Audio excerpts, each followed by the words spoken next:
السلام علیکم محترم دوستو، میں ہوں مشاہد محمد سعید اور آپ کی خوش آمدید مشاہد اسلامک جنرل نالج میں۔ حکایت ہے، ایک آوارہ قسم کا شخص بنی اسرائیل میں سے تھا۔ وہ برائی سے نہیں رکتا تھا، یہاں تک کہ شہر کے تمام لوگ اس سے بڑے بیزار ہو چکے تھے اور وہ اس کو برائی کے ارتکاب سے نہ روک سکے تھے۔ پس سب لوگ اللہ تعالیٰ سے زاری و درخواست کرنے لگے تو اللہ تعالیٰ کی طرف سے حضرت موسیٰ علیہ السلام کو وحی فرمائی گئی کہ بنی اسرائیل میں موجود فلاں نوجوان آوارہ کو شہر سے خارج کر دیا جائے تاکہ اس کے باعث اس شہر پر عذاب نازل نہ ہو۔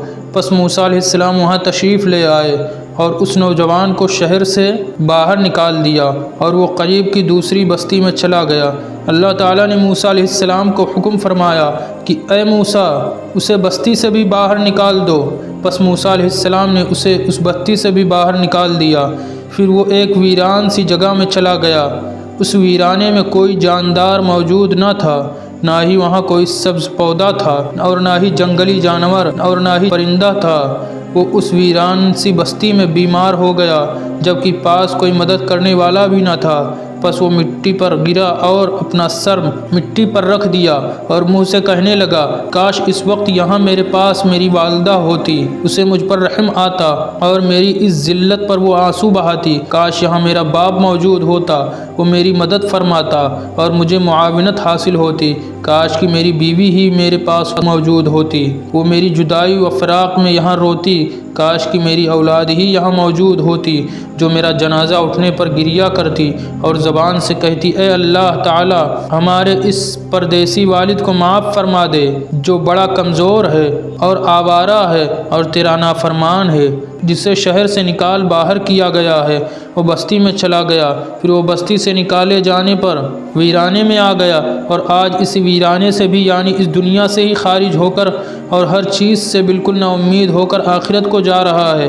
یا الہی، مجھے تو نے اپنے باپ سے اور اولاد اور زوجہ سے دور کر دیا ہے، مگر اب اپنی رحمت سے دور مت کر، اب تو میری نافرمانی کی وجہ سے جہنم میں نہ ڈال۔ پس اس کی والدہ کی صورت میں اللہ تعالیٰ نے ایک حور کو بھیج دیا اور ایک حور اس کی زوجہ کی صورت میں بھیجی اور ایک فرشتے کو اس کی والد کی شکل میں بھیجا۔ وہ سب اس کے قریب آ کر بیٹھ گئے اور اس پر گریہ کرنے لگے۔ اس نے کہا کہ یہ میرے ماں باپ ہیں اور یہ میری زوجہ اور اولاد ہیں اور میرے پاس آ گئے ہیں۔ وہ خوش ہو گیا اور آخرت کو سدھارا۔ اب وہ گناہوں سے پاک تھا کیونکہ اللہ تعالیٰ اس کو معاف کر چکا تھا۔ اب موسیٰ علیہ السلام کو پھر اللہ تعالیٰ نے وحی فرمائی کہ ویرانے میں فلاں مقام پر جا کر میرے ایک دوست کی تکفین و تدفین کرو جو وہاں پر وفات پا چکا ہے۔ موسیٰ علیہ السلام وہاں پہنچے اور اس نوجوان شخص کو دیکھا جسے آپ نے بحکم الہی پہلے شہر سے اور پھر بستی سے نکال دیا تھا۔ آپ نے دیکھا کہ اس کے پاس حوریں بیٹھی ہیں، تو موسیٰ علیہ السلام نے اللہ تعالیٰ کی بارگاہ میں عرض کیا، اے اللہ تعالیٰ، یہ تو وہی جوان ہے جو تیرے ہی حکم پر شہر اور بستی سے نکال دیا گیا تھا۔ اللہ تعالیٰ نے فرمایا، اے موسیٰ، اس پر میں نے رحم فرمایا ہے، اس کے گناہوں کو بخش دیا ہے، کیونکہ یہاں پر وہ وطن اپنے ماں باپ اور اپنے اہل و عیال سے جدائی میں رویا تھا۔ میں نے ایک حور کو اس کی والدہ کی شکل میں، ایک فرشتہ کو اس کے والد کی شکل میں اور ایک حور کو اس کی بیوی کی صورت میں اس کے پاس بھیج دیا ہے۔ تو انہوں نے اس کی مسافر جیسی حالت میں اس کے واسطے رحم کی درخواست کی، کیونکہ کوئی غریب الوطن جب وفات پا جاتا ہے تو اس پر زمین و آسمان والے روتے ہیں، تو میں کیوں نہ اب اس پر رحم فرماؤں، میں تو سب سے بڑھ کر رحیم ہوں۔ کوئی غریب الوطن جب حالت نزا میں ہو تو اللہ تعالیٰ ارشاد فرماتا ہے اپنے فرشتوں سے، اے فرشتوں، یہ مسافر ہے، اپنے ماں باپ، اہل و عیال اور اپنی اولاد سے بھی دور ہے، اس کے مرنے پر کسی نے نہ رونا ہے نہ غمزدہ ہونا ہے۔ پھر اس کے والد کی صورت میں ایک فرشتے کو اللہ تعالیٰ بھیج دیتا ہے اور ایک اس کی والدہ کی صورت میں، ایک اس کے بیٹے کی شکل میں اور ایک فرشتہ اس کے رشتہ داروں میں سے کسی ایک کے شکل میں اس کے پاس بھیج دیتا ہے۔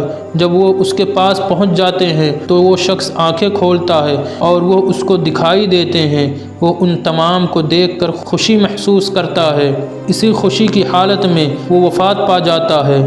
اس کا جنازہ اٹھنے پر وہ بھی اس کے ساتھ ساتھ چلتے ہیں اور تا قیامت اس کی قبر پر اس کے حق میں دعا مانگتے رہتے ہیں۔ اللہ تعالیٰ کا ارشاد ہے، اللہ تعالیٰ اپنے بندوں پر لطف فرمانے والا ہے۔ اور ابن عطار رحمۃ اللہ علیہ نے فرمایا ہے، فراخی کے حال میں اور تنگی کی حالت میں بندے کا جھوٹ عیاں ہو جاتا ہے۔ ایک شخص میں اگر تمام جنوں اور انسانوں کا علم بھی جمع ہو جائے اور پھر اس پر آفات کے طوفان آ جائیں اور اس کو شکایت ہو کہ مجھ پر کیوں وارد ہوئے ہیں، تو وہ تمام علم اس کے لیے بے فائدہ ہی ہے، تو اس کا عمل بھی بے فائدہ ہی ہوا۔ محترم ناظرین کرام، ہمیں اس سے سبق حاصل ہوتا ہے کہ ہمیں ہر حالت پہ اللہ تعالیٰ کا شکر ادا کرنا چاہیے اور صبر سے کام لینا چاہیے، اور ہمیں ہمیشہ اللہ رب العزت سے اپنے گناہوں کی معافی مانگنی چاہیے، کیونکہ اللہ رب العزت ارحم الراحمین ہے، تمام گناہوں کو بخشنے والا ہے، معاف فرمانے والا ہے۔ ہمارے معاشرے میں کتنے گنہگار ہیں ایسے جو اللہ رب العزت سے بیزار ہیں، لیکن انہیں چاہیے کہ اللہ رب العزت سے اپنے گناہوں کی معافی مانگے۔ اللہ رب العزت ارحم الراحمین ہے، اور اللہ تعالیٰ نے خود ہی فرمایا ہے کہ میں سب سے بڑا رحم کرنے والا ہوں، تو ہمیں چاہیے کہ اللہ رب العزت سے ہمیشہ رحم اور معافی کی امید رکھیں۔ محترم ناظرین اکرام، اس ویڈیو میں بس اتنا ہی۔ تب تک کے لیے thanks for watching my videos and almost you watch my all videos. اگر ویڈیو پسند آئی ہو تو لائک ضرور کریں۔ مزید اسلامک ویڈیوز کو پانے کے لیے چینل کو سبسکرائب کریں اینڈ بیل آئیکن پر پریس رکھیں، اور صدقہ جاریہ کی نیت سے شیئر بھی ضرور کریں۔ تب تک کے لیے اللہ حافظ، خدا حافظ۔